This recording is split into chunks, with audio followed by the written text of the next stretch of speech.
warahmatullahi wabarakatuh. Halo semuanya, perkenalkan nama saya Rima Cahyani. Saya dari Fakultas Ekonomi Universitas Islam Sultan Agung Semarang.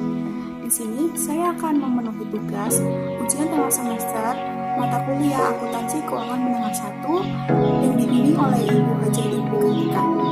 Di sini saya akan membahas materi tentang standar akuntansi dan kerangka konseptual akuntansi. Sebelum saya membahas ke inti materinya, saya akan menjelaskan dulu apa itu standar akuntansi. Kalian pasti belum tahu kan apa itu standar akuntansi? Standar akuntansi atau yang biasa kita kenal dengan PSAK atau pedoman-pedoman untuk menyusun laporan keuangan. Yang menggunakan standar akuntansi ini adalah perusahaan itu sendiri dan stakeholder-nya.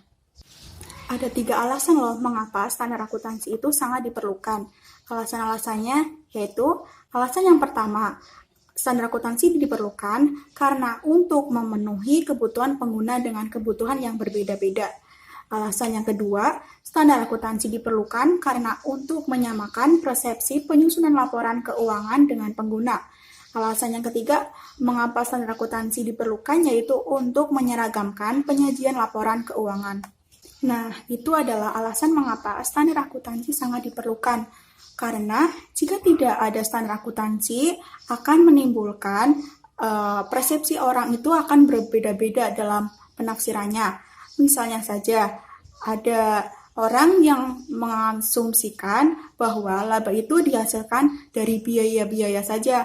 Padahal laba itu dihasilkan dari pendapatan biaya, kewajiban, ekuitas, dan lain-lain. Sekarang akan dijelaskan mengenai kerangka konseptual akuntansi. Kerangka konseptual akuntansi adalah konsep yang menjadi dasar penyusunan pelaporan keuangan dan penyajian laporan keuangan. Kerangka konseptual akuntansi dibagi menjadi 3 level. Level yang pertama itu akan membahas tentang tujuan laporan keuangan. Level yang kedua itu akan membahas tentang karakteristik kualitatif dan elemen laporan keuangan. Dan level yang ketiga itu akan membahas tentang asumsi, prinsip, dan kendala. Level pertama yang akan membahas tentang tujuan laporan keuangan itu ada 3 tujuannya. Tujuan yang pertama itu untuk investasi dan kredit. Karena jika tidak bisa untuk investasi dan kredit, maka laporan keuangan itu akan gagal. Tujuan yang kedua yaitu untuk menafsir aliran kas di masa depan. Jadi, keputusan yang diambil oleh stakeholder-nya itu bisa bermanfaat untuk masa depan. Tujuan yang ketiga itu untuk mengetahui dari mana saja dana itu didapatkan, modal itu didapatkan, dan pinjaman uang itu didapatkan. Di level kedua tadi kan akan membahas tentang karakteristik kualitatif dan elemen laporan keuangan. Nah, di karakteristik kualitatif ini ada 2, yaitu yang pertama ada karakteristik kualitas utama yang fundamental dan yang kedua ada karakteristik tambahan. Di karakteristik kualitas utama yang fundamental dibagi menjadi 2 lagi. Nah, yang pertama itu ada relevan. Relevan ini artinya informasi laporan keuangan itu harus mempunyai manfaat untuk pemakainya. Karena jika informasi laporan keuangan tersebut tidak mempunyai manfaat untuk pemakainya, maka informasi tersebut dianggap tidak relevan. Di relevan ini ada yang namanya predictive value. Predictive value atau memiliki nilai yang prediktif. Maksud dari ini yaitu perusahaan harus bisa membayangkan laporan keuangan untuk kedepannya. Untuk ini juga ada cara yang bisa dilakukan oleh perusahaan. Caranya yaitu perusahaan harus menyajikan laporan keuangan yang komparatif atau bisa dibandingkan. Maksudnya yaitu laporan keuangan tahun sebelumnya bisa dibandingkan dengan laporan keuangan tahun sekarang. Selain predictive value, di relevan juga ada yang namanya confirmatory value atau konfirmasi daya uji. Nah, agar informasi laporan keuangan ini memiliki daya uji, maka informasi laporan keuangan ini harus dibuat dengan sebenar-benarnya.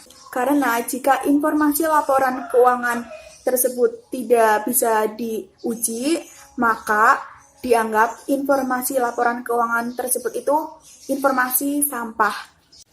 Yang kedua, ada faithful representation, yang artinya bahwa informasi ini harus menggambarkan keadaan secara wajar atau keadaan yang sebenarnya. Di faithful representation ada yang namanya completeness, yang artinya bahwa informasi ini harus disajikan secara lengkap, atau informasi ini tuh tidak boleh ada yang dikurangin atau tidak boleh ada yang disembunyikan. Selain completeness, juga ada neutrality, yang artinya bahwa informasi ini harus netral. Maksudnya yaitu informasi ini tuh tidak boleh memihak kepada kepentingan pihak tertentu saja. Selain itu juga ada yang namanya free from error, yang artinya informasi ini bebas dari kesalahan dari batas yang wajar. Maksudnya informasi boleh salah, namun tidak boleh melewati atau tidak boleh melebihi batas material. Batasan material adalah saat pembaca laporan keuangan salah mengambil keputusan, maka hasilnya ini akan fatal. Sekarang akan dijelaskan mengenai karakteristik tambahan. Karakteristik tambahan ini yaitu ada 4. Yang pertama itu ada comparability, yang artinya bahwa informasi dapat dibandingkan pada perusahaan tersebut pada tahun sebelumnya atau perusahaan sejenis dalam waktu yang sama. Yang kedua ada verifiable, atau yang artinya ini informasi dapat diverifikasi, atau informasi ini tuh bisa nyambung pada informasi yang lainnya. Yang ketiga ada timeline, atau informasi ini harus disajikan secara tepat waktu. Yang keempat ada understandability, yang artinya bahwa informasi ini tuh dapat dimengerti atau informasi ini tuh dapat disesuaikan dengan kebutuhan para pemakainya. Selain membahas karakteristik kualitatif, di level kedua juga akan membahas tentang elemen laporan keuangan. Penjelasannya yaitu sebagai berikut. Elemen laporan keuangan. Pertama, aset atau harta merupakan sumber daya yang dikuasai oleh perusahaan sebagai akibat dari peristiwa masa lalu dan dari mana manfaat ekonomi di masa depan diharapkan akan diperoleh perusahaan. Yang kedua, liabilitas atau kewajiban, atau dengan kata lain hutang perusahaan. Yang ketiga, ekuitas atau modal, merupakan hak residual atas aset perusahaan setelah dikurangi semua liabilitas.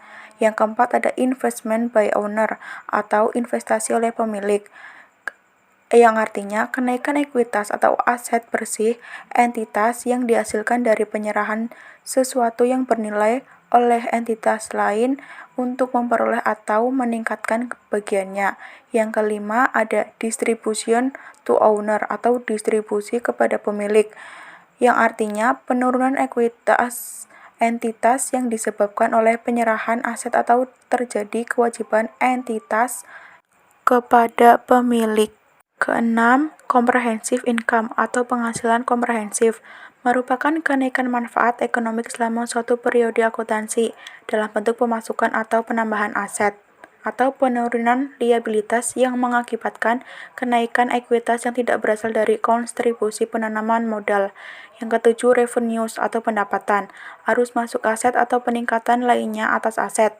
Yang kedelapan, expense atau beban, yaitu penurunan manfaat ekonomi selama suatu periode akuntansi dalam bentuk arus keluar atau berkurangnya aset atau terjadinya liabilitas yang mengakibatkan penurunan ekuitas yang tidak menyangkut pembagian kepada penanam modal. Yang ke-9, gain atau keuntungan, yaitu kenaikan dalam ekuitas entitas yang ditimbulkan oleh transaksi periferal atau transaksi insidentil dari seluruh transaksi lainnya. Yang ke-10, losses atau kerugian, yaitu penurunan dalam ekuitas entitas yang ditimbulkan oleh transaksi periferal atau transaksi insidentil dari seluruh transaksi lainnya. Sekarang saya akan membahas tentang isi level ketiga. Level ketiga itu yang pertama ada asumsi. Di asumsi itu kan ada 4. Nah, yang pertama itu ada yang namanya economic entity. Economic entity itu artinya bahwa aktivitas transaksi itu bebas dari campur tangan, atau aktivitas transaksinya itu pisah dengan pemiliknya dan dari unit lainnya. Yang kedua ada going concern, yang artinya bahwa perusahaan ini tidak membatasi transaksinya. Maksudnya itu transaksinya itu tidak dibatasi hanya 1 tahun saja, tapi lebih dari 1 tahun juga bisa. Atau dapat melakukan transaksinya itu dengan karakteristiknya masing-masing. Yang ketiga ada monetary unit, atau yang artinya itu transaksi bisa dicatat dengan satuan uang. Saat transaksi terjadi, apabila tidak bisa dicatat dengan satuan uang, maka itu tidak bisa dikatakan sebagai transaksi. Yang keempat ada time period, yang artinya bahwa kegiatan perusahaan itu dibagi ke dalam periode tertentu, sesuai dengan siklus kegiatannya, atau membagi periode tanpa batas menjadi waktu yang lebih singkat atau waktu yang lebih pendek, pada umumnya itu 1 tahun. Yang kedua ada prinsip. Di prinsip itu ada 5 bagian. Nah, bagian yang pertama itu ada historical cost, yang artinya bahwa semua transaksi itu yang berkaitan dengan aktiva, hutang, modal, pendapatan, dan biaya itu pada awalnya dicatat dengan harga pertukaran atau pada saat transaksi terjadi, atau dicatat pada saat itu juga. Di bagian yang kedua ada fair value, yang artinya bahwa transaksi yang berkaitan dengan aktiva, hutang, modal, pendapatan, dan biaya dicatat pada harga sekarang atau menurut harga yang sekarang. Bagian yang ketiga ada revenue recognition, yang artinya bahwa pendapatan ini baru diakui pada saat terjadi transaksi penyerahan barang atau jasa kepada pelanggan sebesar jumlah kas atau kas yang akan diterima. Expense recognition, yang artinya bahwa biaya diakui sesuai dengan pengorbanan ekonomis untuk memperoleh pendapatan. Bagian yang kelima ada full disclosure, yang artinya bahwa laporan keuangan harus menyajikan informasi yang lengkap dengan pengungkapan yang penuh. Di bagian prinsip tadi kan sudah ada dijelaskan mengenai pengakuan pendapatan. Di dalam pengakuan pendapatan juga ada perkecualiannya dalam pengakuan pendapatan. Ada 3 perkecualian dalam pengakuan pendapatan. Yang pertama, pendapatan diakui selama proses produksi. Ini berlaku untuk kontrak jangka panjang. Yang kedua, pendapatan diakui pada saat produksi selesai. Ini berlaku untuk pembelian logam mulia. Yang ketiga, pendapatan diakui pada saat kas diterima.